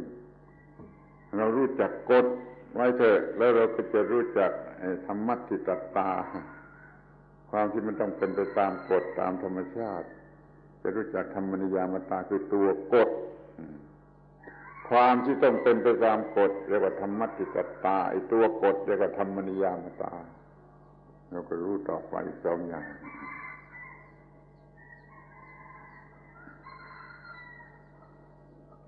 Now if we look carefully at all this, กฎแยกกฎออกไปเป็นสังกัสสะ Now if we remember this distinction we made between conditioned things and unconditioned things. Now we've been talking about conditioned things, about their impermanence, inherent painfulness, and the fact that they are soulless or selfless. But now remember that we also mentioned the unconditioned. The unconditioned is, we do not speak of the unconditioned as being impermanent, although we do say that it is, we do see that it is not self. Now this unconditioned, one name for it is law, another name for it is truth. And so we see that there is this unconditioned law or truth. If we speak in anthropomorphic or personal terms, we can call this law or truth God. But if we speak in natural or scientific terms, we call it the law of nature. The fact that all things are just naturally happening according to this law, we call that tamatitata, the naturalness, the ordinariness of things. And the fact that the law itself is called tama niyamata, the natural law, the state of being natural law. This natural law is the unconditioned. It does not change. ที่นี่เราก็มองเห็นสิ่งที่เนื่องกันอยู่นั่นคือความที่ต้องเป็นไปตามกฎเมื่อมีเหตุปัจจัยให้เกิดก็เกิดขึ้นมาเมื่อมีเหตุปัจจัยให้ดับก็ดับลงไปมันต้องเกิดต้องดับต้องเกิดต้องดับไปตามกฎนี่เรียกว่าอิทัปปัจจยตามีสิ่งนี้เป็นปัจจัยสำหรับเกิดก็เกิดมีสิ่งนี้เป็นปัจจัยสำหรับดับมันก็ดับดังนั้นมันมีการเกิดดับไปตามเหตุตามปัจจัยเป็นความจริงในชีวิตประจำวันของเราในทุกๆอย่างเรียกว่าอิทัปปัจจยตาเห็นอิทัปปัจจยตานี่คือเห็นสิ่งสูงสุดความจริงสูงสุดจนเรียกว่าเห็นพระพุทธเจ้าเลยในทางพุทธศาสนาอิทัปปัจจยตาทางที่มีเหตุมีปัจจัยแล้วก็ต้องเป็นไปตามเหตุตามปัจจัยเรียกว่าอิทัปปัจจยตานี่สำคัญมากขอให้มองเห็นท่านมาเมืองไทยก็โดยอิทัปปัจจยตาท่านจะกลับไปเมืองนอกอีกก็โดยอิทัปปัจจยตา Now we come to the fact that everything happens according to the law of nature. That things happen is due to conditions. That things don't happen is due to conditions. That things arise is through conditions. That things cease is through conditions. The change of things is due to conditions. There isn't anything that doesn't happen through the law of nature. And all of this is due to causes in conditions, which brings us to the realization of itapajayata, the conditionality of things, that all things depend on causes and conditions, that all things must happen according to causes and conditions. This is the law of conditionality. That you came to Thailand was due to and through itapajayata. That you leave, that when you leave Thailand, that will be through the law of conditionality. There isn't anything in this world or in your life that isn't happening due to and through, under the power of this law of itapajayata. This is the highest thing. This is incredibly important. So important that in Buddhism we say that when you see itapajayata, you've seen the Buddha. To know the Buddha means to know itapajayata. เราจะบังคับร่างกายนี้ชีวิตนี้ร่างกายนี้ชีวิตนี้ถ้าให้เป็นไปตามที่เราต้องการมันก็ไม่ได้มันเป็นอิทัปปัจจยตา มันเป็นไปตามเหตุตามปัจจัยของมันร่างกายนี้ชีวิตนี้ยังบังคับไม่ได้เราจะบังคับให้ลูกของเราเป็นไปตามความต้องการของเรามันก็ไม่ได้มันก็เป็นไปตามอิทธิปัจจยตาเราจะบังคับให้สามีของเรามาเป็นตามความประสงค์ของเรามันก็ไม่ได้มันก็เป็นไปตามอิทธิปัจจยตาเราจะบังคับภรรยาของเราให้เป็นไปตามความต้องการของเรามันก็ไม่ได้มันเป็นไปตามอิทธิปัจจยตาจงดูความที่อิทธิปัจจยตามันครอบงำเรามันควบคุมเราบังคับเราให้เห็นชัดเถอะความทุกข์จะไม่อาจจะเกิดไฟไม่อาจจะลุกโปร่งได้ These lives of ours, these bodies, there's just no way we can control them or order them to be the way we want them to be. These bodies, these lives, they happen according to itapajayata. We don't have control over them. Our children, we can't force or control our children to be the way we want them to be because they are itapajayata. Our husbands, we can't make our husbands to be the way we want them to be because our husbands are itapajayata. Our wives, we can't force them to be like this or like that because they happen according to itapajayata. Everything in this life is itapajayata. We don't have the ability to control them, to own them, because they are dependent on causes and conditions. They're not dependent on our desires, our will, even our so-called free will. มันมีแต่สิ่งที่ต้องเป็นไปตามกฎอิทัปปัจจยตาหากนั้นจึงเรียกว่า void of self มันไม่มีอะไรที่จะเป็นไปตามที่เราต้องการนี่เรียกว่าสุญญตามีทุกอย่างแต่ว่ามันจะเป็นอัตตาไม่ได้จะเป็นอัตตนิยาคือเป็นของอัตตาก็ไม่ได้นี่เห็นสุญญตาอย่างนี้แหละเห็นให้ถูกต้องแต่ไม่ใช่ไม่มีอะไรมันมีมากมีหมดมีทุกอย่างแต่มัน void of self สุญญตาช่วยแก้ปัญหาช่วยให้แก้ความรักแก้ความโกรธแก้ความเกลียดความกลัวแก้ได้ทุกอย่างคอยเห็นสุญญตา So there's only these things that happen according to causes and conditions that are under the power of the law of itapajayata. And so all of them must be void of self. If all things are interdependent or dependent, there's nothing that is a self which is independent. There's no self-existing entities or anything like that. All things are void. They're void of self, of atta or soul. They're void of attaniya, which means connected to or related to self. They're all void of atta and attaniya, of me and mine. This is the reality of sunyata,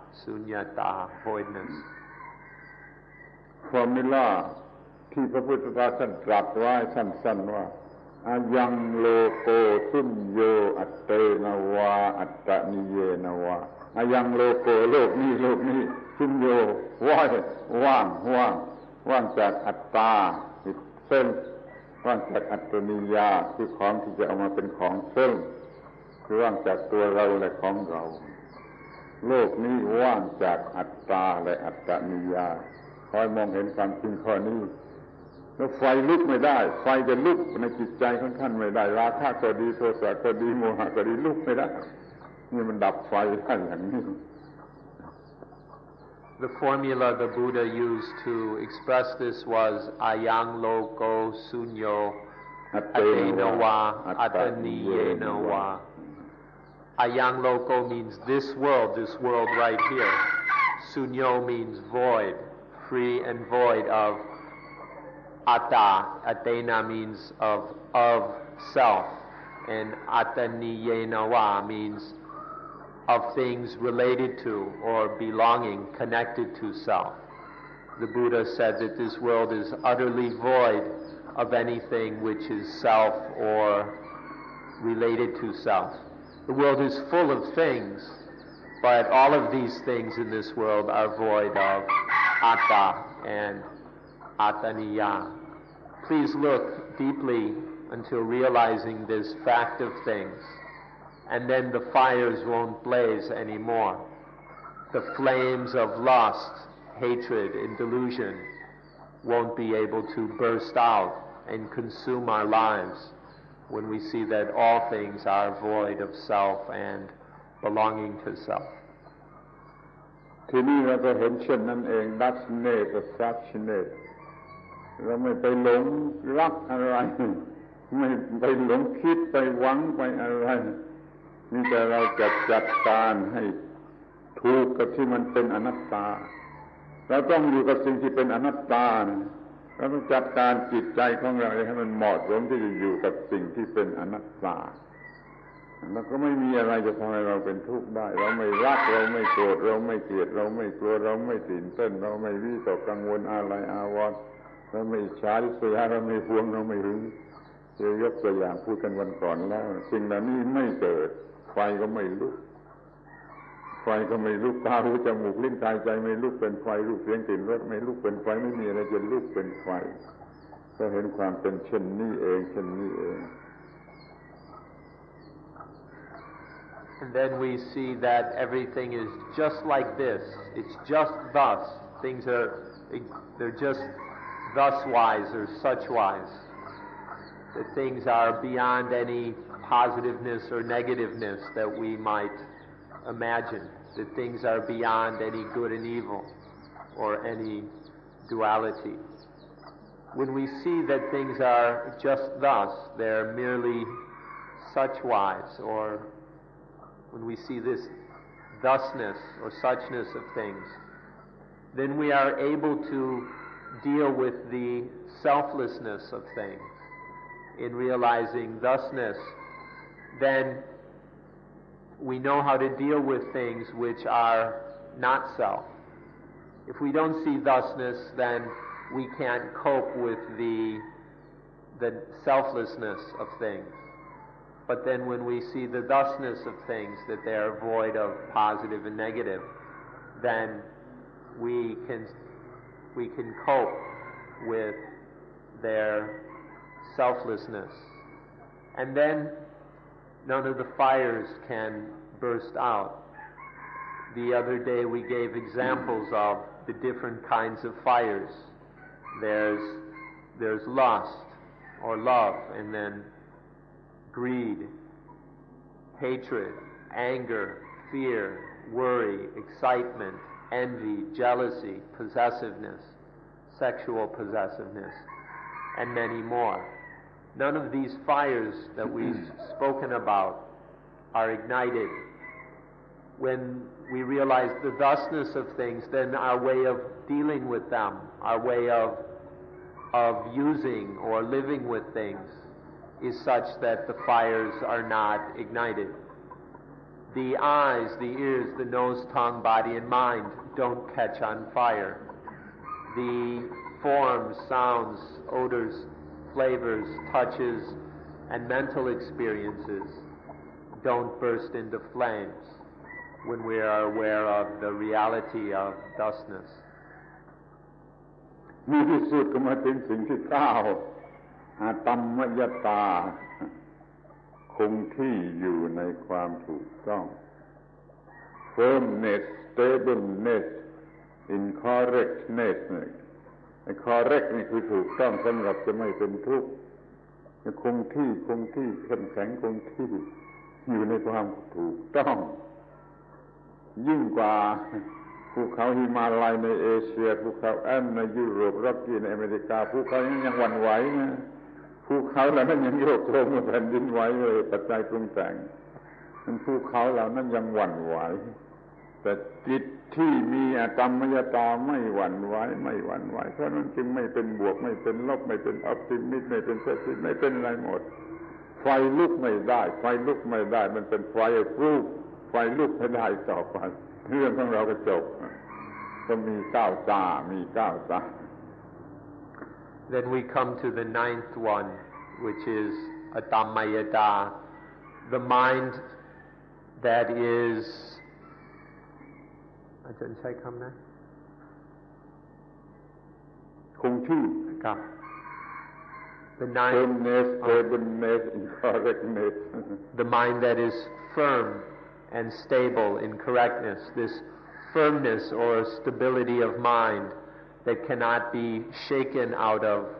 correctness. Now, correctness does not mean correct in terms of some opinion or theory or authority or anything like that. Correctness just means correct so that there's no dukkha. Things are correct when there is no dukkha. And when the mind is utterly fixed or firm in this correctness, then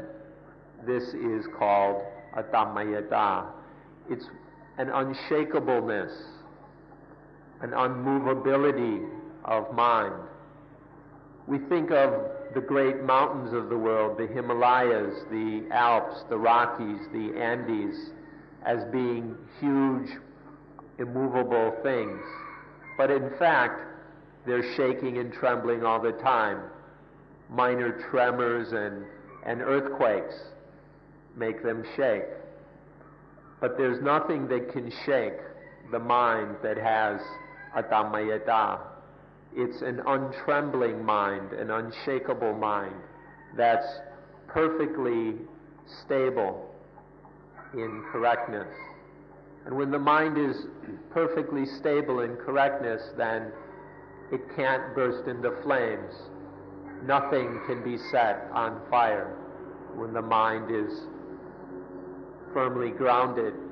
utterly grounded in the correctness of it. And this is called Adhammayata. คงที่อยู่ในความถูกต้องคือคงที่อยู่ใน blissfulness and usefulness 2 คำพอ blissfulness สงบเย็น usefulness เป็นประโยชน์แก่ทุกฝ่ายคงที่อยู่ใน blissfulness and usefulness ก็พอแล้วเรื่องก็จบแล้วเพราะไฟลุกไม่ได้แล้วเดี๋ยวนี้ไฟลุกโพงไม่ได้ต่อไปโลกไม่ลุกเป็นไฟต่อไปสำหรับเราก็เรื่องมันก็จบ To be perfectly centered in correctness means to be perfectly centered in blissfulness and usefulness. These 2 words are enough. To be perfectly balanced, to be perfectly stable or still in blissfulness and usefulness. That's enough. Then everything is finished. Our life will no longer burst into flames. The world will no longer be burning for us when we are perfectly centered or stable in usefulness or in peacefulness and usefulness. ท่านได้รับ peacefulness and usefulness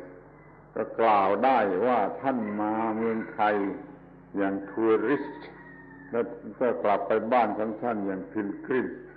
ได้ของวิเศษประเสริฐที่สุดสูงสุดไม่มีสิ่งใดเลยเรื่องจะจบ When your life has this highest peacefulness and usefulness, then you can say to your friends that you came to Thailand as a tourist and you left as a pilgrim with the best, most excellent thing in your backpacks. ขอบพระคุณเป็นผู้ฟังที่ดี2 ชั่วโมงแล้วเป็นผู้ฟังที่ดีขอบพระคุณขอปิดการประชุม So thank you then for being very good listeners. You listened carefully for 2 hours. We thank you for your attention. พรุ่งนี้ใช่ไหมตอบปัญหา Okay. So we'll see you tomorrow morning. Please if you have any questions, write them down and give them to me today. So that's all. We ask that when you walk back to the meditation center, please walk on the right side of the road because occasional trucks and people on motorcycles are going by. So please stay on the right side of the road so that others can come and can pass as well. Thank you. ขอเพิ่มเติมอีกนิดนะ Maybe we add morning walk เนี่ยมีความหมายว่าท่านเดินมาอย่างที่ไม่มีตัวผู้เดินเดินมาอย่างไม่มีตัวผู้เดินว้อยเนตไม่มีตัวตนแต่ก็มีการเดินมาขอให้ morning walk ของท่านฝึกบทเรียนอันนี้เดินมาอย่างไม่มีผู้เดินต้องเดินที่ถนนโน้นนะถนนนี้ไม่ได้รถจะชนต้องมีสติเดินมาอย่างไม่มีผู้เดินนั่นคือ morning walk ของพุทธบริษัทเดินมาอย่างไม่มีผู้เดินฝึก morning walk ให้เป็นการเดินมาอย่างไม่มีผู้เดินประโยชน์สูงสุด Let us add one last thing. Your morning walk here has the meaning of practicing to walk without any walker, to walk in voidness, to walk with voidness of self. So in walking, there is mindfulness and awareness of just walking, nothing but walking. There's no walker. Now, of course, one must be very mindful, and when one comes to the highway, one still must walk very carefully so that this just walking is not run over by a truck. But so walking without self does not mean walking like an idiot. So as we take our morning walk here or as we walk back, this is a time to have the totally natural and mindful awareness that there is just walking, just being aware of the walking without any walker. This is the safest way to walk. There won't be any dukkha as we walk. Walking without walker. อันนี้พอแล้วท่านฝึกมันได้ walking without walker. Just to be able to walk without a walker, that would be very nice for you. So we encourage you to enjoy this void way of walking. ถ้าวันนี้ไม่เข้าใจวันหลังพูดกันอีก อย่ายอม So if you don't understand yet, tomorrow we'll talk some more. We're not going to give up until we've figured this out. เดือนนี้ไม่เข้าใจเดือนหน้ามาพูดกันอีก And if you don't get it this month, then come back next month.